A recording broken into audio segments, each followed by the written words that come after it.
सृष्टि की शुरुआत हुई, जब से मानव ने जन्म लिया उसी समय से दानव ने भी जन्म लिया था। हमारे शास्त्रों के अंदर साफ उल्लेख भी है इन चीज़ों का कि जहाँ यश है वहाँ अपयश भी है, जहाँ लाभ है वहाँ हानि है, जहाँ सुख है वहाँ दुख भी है। हम कामना अच्छे की करते हैं तो उसके अंदर बुरा भी अपने आप आ जाता है। हमेशा परिणाम सही नहीं हुआ करते, लेकिन इस जीव को ये समझ नहीं है कि हम संसार में क्यों आए थे, हमारा आने का उद्देश्य क्या था, हम कर क्या रहे हैं। आए थे वो अलग बात थी, उसकी जानकारी की या उसको जान के हम करें भी क्या गे कि हम किस योनि से आए थे, क्या करेंगे, ये तो एक भूतकाल की बात है। लेकिन इस जीव को जो कर्म करने की स्वतंत्रता दी गई है, उस कर्म को करके ये अपने जीवन को सफल बना सकता है और पिछले जन्मों में जो किए कर्म का बोझ था उसको उतार के फेंक सकता है। लेकिन उसके लिए शर्त है। ये जीव इस बात को नहीं समझता कि ये उस अच्छे रास्ते की तरफ जाना चाहता है, लेकिन माया की चीज़ इसको इस संसार के झमेले की तरफ खींचती हैं। इसको तरह तरह के प्रलोभन देके, इंद्रियों के रस भोगों में फंसा के, दुनियादारी के कामों में इनकी रुचि बढ़ा के बुद्धि को हर लेते हैं और उस सच्चाई के रास्ते को छुटा देते हैं। उस रास्ते से जब भटक जाते हैं तो फिर 84 तैयार होती है।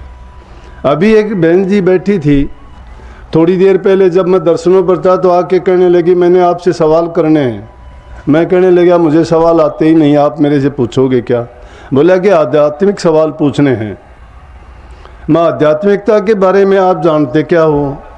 आपने अगर किसी गुरु से दीक्षा ली है, दीक्षा लेने के बाद आपने कोई कमाई की है उस नाम की, या जो आप भक्ति करने का, मेडिटेशन का कोई तरीका, कोई योग, कोई साधना आपने सीखी है? बोला कि वो तो नहीं, मेरे माँ बाप ने तो कहीं नाम लिया था। तो माँ फिर आप मेरे से आध्यात्मिकता के बारे में क्या सवाल करोगे? बोला नहीं, मुझे कुछ यही पूछना था कि 84 लाख योनि, कोई कुछ कहता है, कोई कुछ कहता है। आप कोई कुछ के चक्कर में क्यों पड़ते हो? कोई कुछ तो दुनियादारी है, इसमें जिस इंसान की जो समझ होती है, जो उसके ख्यालात होते हैं, वही बात वो कहेगा। सबको कोई एक चीज़ रास नहीं आती है। लेकिन अगर ऐसे पूर्ण पुरुष के संग में तुम जाओगे, जिसको किसी से राग नहीं, द्वेष नहीं, जिसको किसी से कोई स्वार्थ नहीं, जिससे उस दुनियादारी से उसको कोई हित नहीं, और वो बिना हित के, बिना स्वार्थ के जो परमार्थ और परोपकार का रास्ता आपको सिखा देता है, बता देता है, उसकी शरण में जाओगे तो आपको उस चीज़ का पता लग सकता है कि क्या 84 है, ये जीव क्यों भटकता फिरता है, इसको कौन रास्ता दिखाएगा और किस से रास्ते पे चल के ये अपनी मंजिल को वापस पा सकता है। ये जीव मुसाफिर है इस संसार में, अज्ञानी है, इसको समझ नहीं है। लेकिन वक्त के संत सतगुरु जब इस धरा पर आते हैं तो वो इस जीव को वो रास्ता बताते हैं कि जिस रास्ते पर चल के ये पिछले जन्मों के जो कर्म थे उसको भी काट लेता है और आगे का जो प्रारब्ध इसने बनाना था उसको भी ख़त्म करके ये उस देश या उस जगह पर चला जाता है जिससे वापस इसको इस दुनिया में नहीं आना पड़ता।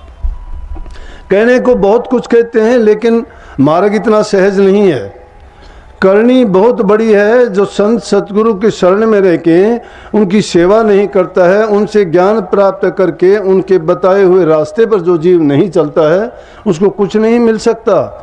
इसलिए गुरु क्या करता है? गुरु उसको मर्यादाओं में बांधता है, और जो जीव मर्यादाओं में नहीं बंधता है, जो मर्यादाओं को जानता ही नहीं है, मर्यादा है क्या, इसी चीज़ को तो लोगों ने पाखंड बना लिया। स्वार्थ के लिए इन्होंने सब कुछ मिथ्या कर दिया। जो लोभ में हैं, लालच में हैं, स्वार्थी लोग हैं, इंद्रियों के रसों में और भोगों में डूबे हुए हैं, उनका और भक्ति का कोई मेल नहीं है। अगर उनके कार्य व्यवहार अगर देखते हैं तो उनके दुनियादारों से भी बुरे हैं, और नाम उनका भक्ति का है तो भक्ति पर एक धब्बा है। भक्ति के मार्ग पर तो संत सतगुरु ही चला सकते हैं, जो खुद ज्ञानवान है वही आपको रास्ता दिखा सकता है। अगर एक बुझे हुए दीपक के पास दूसरे दीपक को लेके जाओगे और वो खुद बुझा हुआ है तो उसको कैसे रोशन कर देगा? जिसने खुद ज्ञान नहीं लिया, जिसने खुद करनी नहीं की, और करनी कैसे की जाएगी? जिसके अंदर कभी सेवा नहीं की, कभी उसने त्याग नहीं किया, कोई साधना नहीं की और उसने कोई तप नहीं किया। भक्ति में और परमार्थ में सफलता के लिए तप, त्याग, साधना, और वो भी कौन? चरित्रवान कर सकता है। जिस इंसान का चरित्र नहीं है कुछ भी, जिसने अपनी इंद्रियों को काबू में नहीं किया, जिसने अपने मन को गुरु की चरण में नहीं लगाया। बार बार संतों ने देखो, शास्त्रों में देखो, क्यों कहा कि गुरु के बिना ज्ञान नहीं है, ज्ञान के बिना भक्ति नहीं है, भक्ति बिना मुक्ति नहीं है। अरे गुरु की शरण में तो ब्रह्मा के पुत्र होते हुए भी, नारद जी ब्रह्मा के पुत्र थे, उनको भी गुरु की शरण में जाना पड़ा। क्यों जाना पड़ा? कि बिना गुरु के ज्ञान नहीं है। रामचंद्र जी त्रेता युग में हुए, उनको भी गुरु की शरण में जाना पड़ा।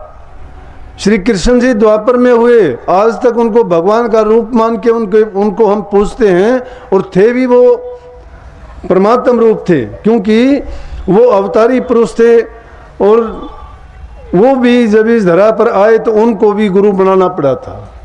चाहे कैसे भी, कबीर साहब चारों युगों में आए, लेकिन उनको भी हर युग में गुरु धारण करना पड़ा। जब तक गुरु नहीं मिलता है, गुरु के बिना ज्ञान नहीं है। गुरु चाहे हो कैसा भी, कैसा का मतलब, गुरु में जब तुम्हारी आस्था है पूर्ण, तो तुम्हारे लिए वही गुरु परमात्म रूप है। लेकिन तुम्हारा यकीन ही नहीं है, विश्वास नहीं है, तो तुम्हारे लिए गुरु कुछ भी करता भी नहीं है। जब गुरु की शरण में जाओगे तो गुरु आपको सबसे पहले कहेगा कि जो निषेधात्मक चीज़ें हैं उनको त्याग करो। जो बुराइयां हमारे अंदर भरी हुई है, उन बुराइयों को तो त्यागते नहीं हैं। जब तक हम उन बुराइयों से बंधे हुए हैं, तब तक अच्छाई का रास्ता हमें नहीं मिल सकता। ये हो नहीं सकता कि एक ही समय में कोई दो घोड़ों पर असवार हो सकता है। संत लोग इसी कहते हैं कि ये दुनिया की तरफ से जब अपने मन को मोड़ लेगा, तभी परमात्मा की तरफ इस मन को जोड़ा जा सकता है। और मन है कि विषयों का गुलाम है, ये हमें बार बार विषयों की ओर खींचता है। तो इंसान, ये जीव अपने आप को भुला बैठा है कि मैं हूँ क्या, इसको पता ही नहीं है। जब 84 लाख योनि के चक्कर हैं क्या? वो बहन ने पूछा था कि 84 लाख योनि होती हैं क्या?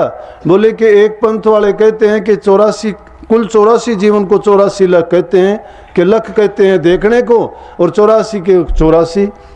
लेकिन मैं उस टाइम तक मैंने जवाब नहीं दिया, लेकिन मैं कहता हूँ कि हमारे शास्त्र तो कहते हैं 84 लाख योनि हैं।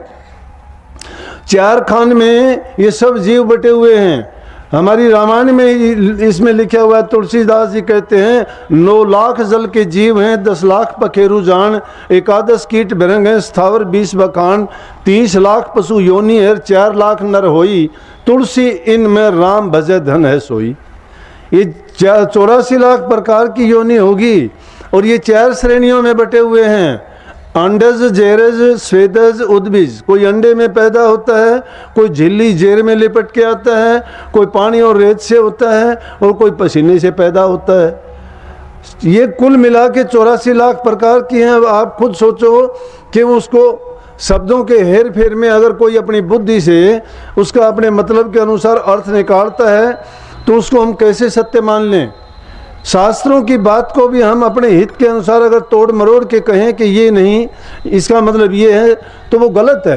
अगर शास्त्र के एक शब्द को भी कोई दूसरा अर्थ या गलत अर्थ लगा देता है तो उसको बहुत बड़ा पाप होता है। तो वो सही रास्ते पे कैसे चल सकता है? शास्त्रों में जो बात कही गई है, वो जो भी शास्त्र बनाए गए वो महापुरुषों ने बनाए थे, और उन महापुरुषों ने करनी की थी। बिना तप और साधना के ऐसे ग्रंथ नहीं लिखे जाते। जब वो इस तीनों अवस्थाओं से ऊपर उठ जाते हैं, शारीरिक शरीर से, मन से और आत्मा से, वो चौथे पद में जब तक नहीं पहुंचते हैं, तब तक मन की एकाग्रता कोई काम नहीं आती है। ये मन इससे नीचे जब तक रहता है, ये बार बार भटकता है, विषयों में गिरता है।